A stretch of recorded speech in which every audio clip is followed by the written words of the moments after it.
Hello everyone. Good evening to everyone. Welcome to Krishi Drishti. I am Bipin Kumar and today I am going to take a demo class on agronomy. कृषि दृष्टि channel जो हम लोगों ने create किया है ये UP CATET exam, ICR exam, JRF, SRF, NET इन सभी एग्जामों की प्रिपरेशन करने वाले एस्पिरेंट्स के लिए बहुत ही हेल्पफुल होगा। और इसमें जो भी फैकल्टी हमारी पढ़ाएगी वो वेल क्वालिफाइड जो हमारे एग्जाम से क्वालिफाई किया है। सो मैं I want to give a small brief introduction to you and I am Vipin Dikshit. I have secured All India second rank in the SRF examination and also achieved first rank in JRF examination. So today a demo class on agronomy uh, by me will be started today. So introduction, agriculture help to human meet the basic needs and their civilization by providing food, clothing, shelters, medicine, and recreation.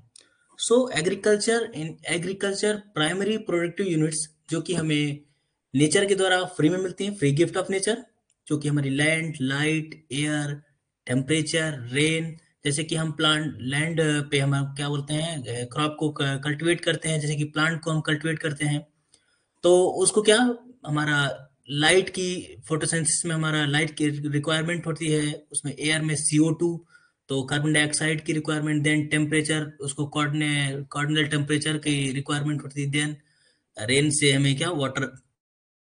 तो इन सभी factors को मिला के हमारा जो primary productive units हैं free gift मिलती है, उन सभी का यूज करके उन सभी पे फीड करके जो हमारी सेकेंडरी प्रोडक्टिव यूनिट्स हमको मिलती हैं, जैसे कि live stock, honey bee, poultry, like insect, इन सब से हमको क्या मीट है, मिल्क है, हनी है, वूल है, एग है, इन सब हमको क्या ये सब हमको मिलता है प्रोडक्शन के रूप में। So next, history of agriculture. जो ancient in ancient time human क्या करता था, हंटिंग एंड गैदरिंग। तो हंटिंग एंड गैदरिंग अगर एग्जाम में पूछते हैं कि किस एज में हुआ था, तो हमारा क्या पैलियोलिथिक एज, उस टाइम से हमारा ह्यूमन जो है हंटिंग एंड गैदरिंग करता है। देन टाइम बाय टाइम जो आगे टाइम बढ़ता है तो उसमें क्या हुआ, ह्यूमंस ने खेती करना सीखा। तो उसमें क्या हमारा जो जंगल थे उन पे उनमें पेड़ों को काट करके वहां पर हमारा क्या कल्टीवेशन स्टार्ट किया, तो उसको बोलते हैं उसमें क्या उसमें टर्म आता है शिफ्टिंग एग्रीकल्चर। तो इसको क्या बोलते हैं, primitive form of agriculture in which people with the crudest of tool cut down a part of forest. एक फॉरेस्ट के एक पार्ट को हमारा ट्री को कट डाउन किया, then burn the underneath growth and started the new garden sites.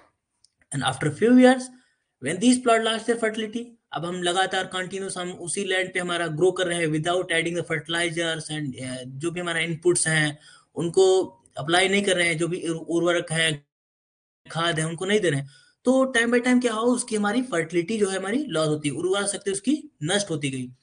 तो इससे क्या हुआ कि जब उस पे हमारा प्रोडक्शन कम होता गया तो जो फार्मर या ह्यूमन है उसने क्या किया कि एक दूसरी साइड पे हमारा फिर वही प्रोसेस स्टार्ट की। तो इसे कहते हैं shifting agriculture means land rotation. We will land rotate the land. So next side पे हमने वही प्रोसेस स्टार्ट की। तो शिफ्टिंग एग्रीकल्चर जो है वो ऐसा माना जाता है कि हमारा जो साइकिल है वो 5 साल 10 साल रिपीट करनी चाहिए, जैसे कि हमारा वहां की जो फर्टिलिटी है वो रिगेन कर सके सॉइल। तो इसको बोलते हैं also known as essartage system. Essartage system means कि cultivating crop till the land is completely worn out. जब तक कि वहां की हमारी जो लैंड है वो कंप्लीटली वॉर्न आउट ना हो जाए वहां पर तब तक हम कल्टीवेशन करेंगे। एंड इसको क्या बोलते हैं, डिफरेंट डिफरेंट स्टेट में हमारा इसको डिफरेंट डिफरेंट नाम से बोलते हैं, जैसे कि झूम इन असम, मतलब झूम झूम के खेती करना, तो jhum in Assam, and podu in Andhra Pradesh and Odisha, and Kumari in Western Ghats, Waltra in Rajasthan, Penda Biwari in Madhya Pradesh, and slash and burn. Slash means करना slash and then burn in Bihar. तो बिहार में हमारा स्लैश एंड बर्न बोलते हैं शिफ्टिंग एग्रीकल्चर को। Then medieval agriculture, exam पूछा था कि मिडेवल एग्रीकल्चर की क्या क्या टाइमिंग है, तो 500 to 1450 AD। Then livestock farming हमारी 18th सेंचुरी से स्टार्ट की गई। देन फर्टिलाइजर और पेस्टिसाइड जो हमारा 20th सेंचुरी से स्टार्ट हुआ। Then subsidiary farming. Subsidiary farming का मतलब है कि rudimentary system of settle farming. इसमें हमारा three terms, it include three term means cultivation, gathering and hunting. जो हमारा प्रिमिटिव जो हमारा फार्मर था, वो सब्सिडरी फार्मिंग स्टार्ट किया उसने, कि रूडिमेंट्री सिस्टम जो हमारा उसको पहले से चलता हुआ रहा था। तो ये हमारा प्रिमिटिव मेथड्स है। इसमें क्या कि सेम लैंड को हम ज्यादा ज्यादा टाइम तक यूज करते हैं, देन उसमें दूसरी लैंड को हम ट्रांसफर करते हैं। तो सब्सिडरी फार्मिंग भी एक उसी टाइप का है। देन सबसिस्टेंट फार्मिंग, इसमें क्या है, ये advance form of primitive agriculture means इसमें क्या है कि principle of grow it and eat it. अगर पूछता है कि इन फार्मिंग में ये इसमें से प्रिंसिपल कौन सा यूज होता है, principle of grow it and eat it means ये हमारा totally it is for family survival means family needs जो पूरी करेगा। ये हमारा किसी it is totally opposite of जो हमारा व्यवसायिक खेती जो कॉमर्शियल एग्रीकल्चर है, हम उसमें क्या करते हैं कि बेचने के लिए हम प्रोडक्शन करते हैं। लेकिन इसमें क्या है कि फैमिली सर्वाइवल के हम इसको बोलते हैं सर्वाइवल फार्मिंग, सब्सिस्टेंट फार्मिंग। तो इसमें क्या हमारा less input and low profit. हमारा इसमें इनपुट जो हमारा कॉस्टली इनपुट हमको यूज नहीं करेंगे, जो हमारा नेचुरली हमको जो भी FYM है और जो भी जिसमें कि कॉस्ट हमारा ना लगे, तो उसमें हमारा कम इनपुट लगता है और उसी हिसाब से हमारा प्रोडक्शन भी कम होता है। तो ऐसा करते हुए फार्मिंग स्टार्ट हुई। देन क्या हुआ, डेवलपमेंट ऑफ एग्रीकल्चर। स्टार्टिंग क्या, इस टॉपिक से क्वेश्चन आते हैं, जैसे कि डोमेस्टिकेशन ऑफ सीप। डोमेस्टिकेशन ऑफ सीप कब स्टार्ट हुआ, 8700 BC। लेकिन कहाँ स्टार्ट हुआ, तो ये हमारा इराक, तो इराक में स्टार्ट हुआ। देन 7700 BC में domestication of goat and Iraq. Then अब हुआ हमारा कल्टिवेशन ऑफ क्रॉप स्टार्ट हुआ, कि cultivation of wheat and barley, तो 7500 BC। अब अगर पूछता है तुम्हारा कि इंडिया में, इंडिया की first crop in India, then barley. और हमारा जो वर्ल्ड में हमारा व्हीट का स्टार्टिंग हुआ। देन 4400 BC में हमारा कल्टीवेशन ऑफ मेज इन मैक्सिको। मैक्सिको में हमारा मेज का कल्टीवेशन स्टार्ट हुआ। 3500, 538 अगर जोड़ोगे तो क्या, zero, O means potato, eight बनेगा पोटैटो। तो cultivation of potato in South America mean दक्षिणी अमेरिका में हमारा 3500 BC में जो हमारा पोटैटो का कल्टीवेशन स्टार्ट हुआ। 2900 BC में जो हमारा हल होता है, देसी हल होता है, उसका हमारा उसको डिस्कवर किया मिडिल ईस्ट, मध्य पूर्व में जो हमारा जो है वहां पर ये खोजा गया। देन 2200 BC में cultivation of right started in India. जो हमारा सॉरी जो इंडो वर्मा रीजन है, साउथ ईस्ट एशिया है, वह हमारा उधर राइस का कल्टीवेशन स्टार्ट हुआ। अब क्वेश्चन आता है कि क्रोनोलॉजिकल ऑर्डर में कौन सी क्रॉप पहले कल्टीवेट की गई, तो उसके लिए हमारा WBM PRRS means wheat, wheat barley एक साथ, wheat barley, then maize, then potato, then rice, then ragi and sorghum, ऐसे करके ऑप्शन दे देगा। अब ये भी पूछ सकता है कि जो हमारा मेज है इसका कल्टीवेशन कब हुआ था, तो 4400 BC में। तो इन पे क्वेश्चन नॉर्मली अब एग्जाम्स में आते हैं। JRF 2020 में एक क्वेश्चन आया था क्रोनोलॉजिकल ऑर्डर वाला, तो उसमें पूछा गया था मेज का। तो 4400 BC में मेज का मैक्सिको में कल्टीवेशन स्टार्ट हुआ। तो ये जो हमारा क्रोनोलॉजिकल ऑर्डर है WBM PRRS, ये हमारा इंपॉर्टेंट है। Then development of scientific agriculture in world. जो हमारा फार्मर था उसको एग्रीकल्चर के बारे में साइंटिफिक नॉलेज जब मिला, तो इसमें सबसे पहले फ्रांसिस बेकन ने कहा कि principal nourishment of plant is water. जो हमारा मुख्य पोषण का एक फैक्टर है वो हमारा वाटर है। तो फ्रांसिस बेकन ने principal nourishment of plant is water बताया। देन उसके बाद क्या हुआ, जी आर ग्राबर ने साल्ट फीटर थ्योरी दी। इसमें क्या कहा, इन्होंने कहा कि जो प्रिंसिपल नूरिशमेंट ऑफ प्लांट है वो वाटर नहीं है, वो साल्ट पीटर है मींस पोटेशियम नाइट्रेट है। अब एग्जाम्स में कभी पूछते हैं कि साल्ट पीटर किसे बोलते हैं, डिफरेंट डिफरेंट सॉल्ट दिए होंगे, sodium chloride, potassium nitrate, potassium chloride, sodium bicarbonate, तो उसमें हमारा ये पोटेशियम नाइट्रेट को साल्ट पीटर बोलते हैं। देन जेथरोटुल ने बताया कि plant uptake fine soil particles as a nutrient. उन्होंने कहा कि जो रूट्स हैं उसमें फाइन पोर्स होते हैं जिनके थ्रू हमारा प्लांट क्या करता है, फाइन सॉइल पार्टिकल्स को ऑब्जर्व करता है, तो उसको बोलते हैं lactation mouth theory. Lactation mouth theory अगर एग्जाम पूछता किसने दिया, तो वो जेथरो टुल ने दिया। देन प्रीस्टले, प्रीस्टले ने ऑक्सीजन की खोज की। देन वॉन हेलमॉन्ट ने क्या किया कि willow suit experiment, willow suit experiment उन्होंने क्या किया कि सॉयल ली और सीडलिंग लिया, दोनों का वेट किया, तो उसको उस वेट को कैलकुलेट किया। उसके बाद 5 साल बाद उन्होंने जो प्लांट ग्रो हुआ, सॉयल है, तो उन दोनों को वेट किया, तो देखा अरे सॉयल का वेट तो वही है, प्लांट का वेट बढ़ गया है, तो इसमें क्या हमने हमने ऐड किया वाटर, तो उन्होंने कहा नहीं नहीं भाई, water was the sole nutrient of the plant. तो वॉन हेलमोंट ने ये थ्योरी याद रखना कि विल्लो सूट एक्सपेरिमेंट किसने किया। देन जॉन वुडवार्ड ने कहा, वुडवार्ड, तो उन्होंने कहा कि earth is the principle of vegetation, उन्होंने कहा नहीं, वाटर भी नहीं है, अर्थ है। देन वेलेरिस ने कहा कि humus is the principle of vegetation. तो ह्यूमस क्या होता है, ह्यूमस जो हमारा जैसे ऑर्गेनिक मैटर है, तो ऑर्गेनिक मैटर पे हमारा डिफरेंट प्रोसेसेस हुई, तो उसके बाद क्या है, हमारा एक फाइनल डिकम्पोज प्रोडक्ट हमारा मिला जिसको बोलते हैं ह्यूमस। अब ह्यूमस के बाद डिकम्पोजिशन की कोई प्रोसेस नहीं होगी, ह्यूमस हमारा फाइनली डिकम्पोज है। तो ह्यूमस के हमारे 3 पार्ट होते हैं, जैसे humic acid, humin acid, fulvic acid, ये हम डिस्कस करेंगे बाद के चैप्टर्स में। तो फ्रांसिस होम ने कहा कि water, salt, air, fire, oil, ये हमारे जो है प्लांट न्यूट्रिएंट के ये फॉर्म है। देन चार्ल्स एंड धीरे धीरे हमारा क्या हुआ, ग्रोथ पे बढ़ता गया। पहले फर्टिलिटीज के भी डिस्कस किया, फर्टिलिटी जब हाँ ठीक है ओके कंप्लीट, देन उसके बाद ग्रोथ पे आए। तो चार्ल्स एंड फ्रांसिस ने क्या हुआ कि isolated and characterize indole 3 acetic acid, जो हमारा ये ग्रोथ हार्मोन होता है, तो इसको डिस्कवर किया, इसको आइसोलेट किया, देन इसके कैरेक्टर्स बताए।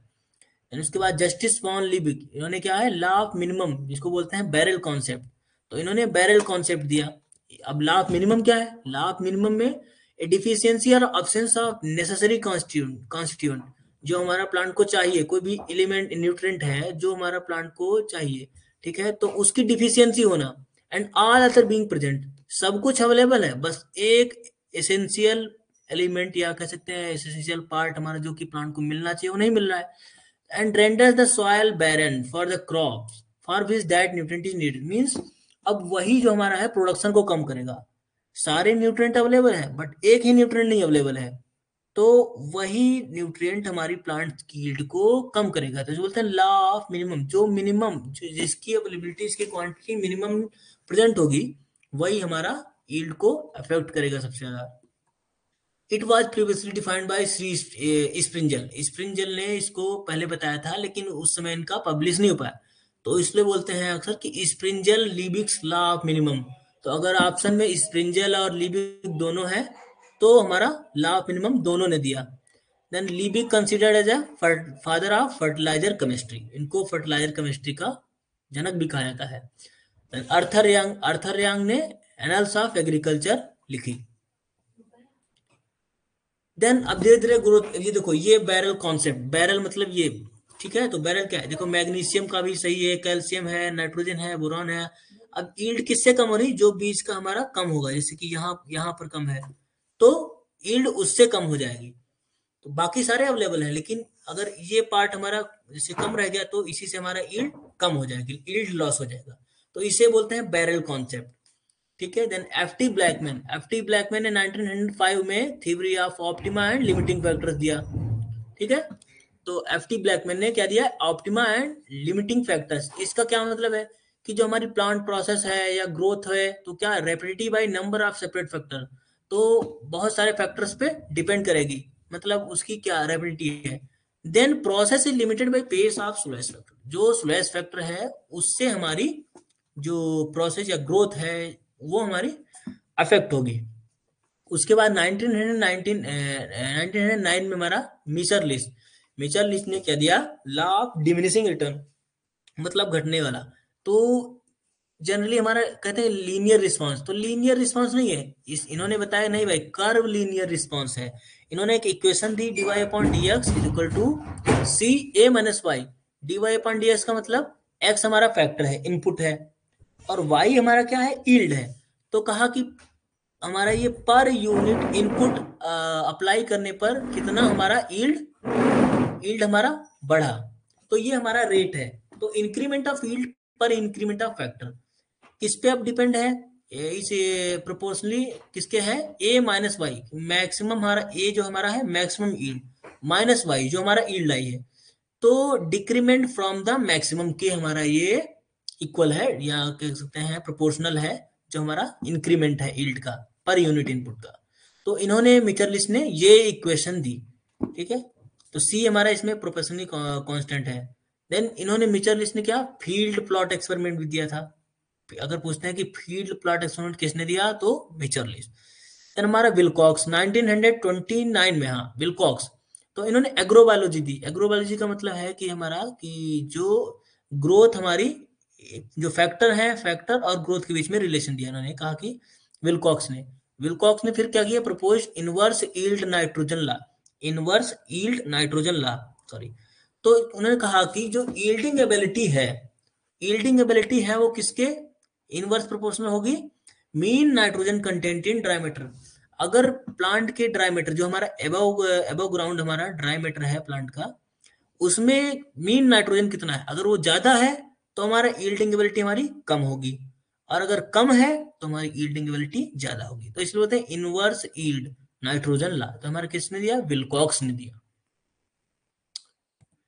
देन कुछ लास्ट में ऐसे क्वेश्चन आते हैं कि which equation represent Mitscherlich law of diminishing return. तो हमारा अगर इक्वेशन डिफरेंट भी हो सकती है या इक्वेशन सेम रहेंगे और बहुत माइन्यूट सा उसमें चेंज रहेंगे, जैसे कि ए minus C, A minus Y यहाँ पर दिया भी रहेगा कि हमारा ए क्या है, वाई क्या है, डी वाई अपन डी एक्स क्या है।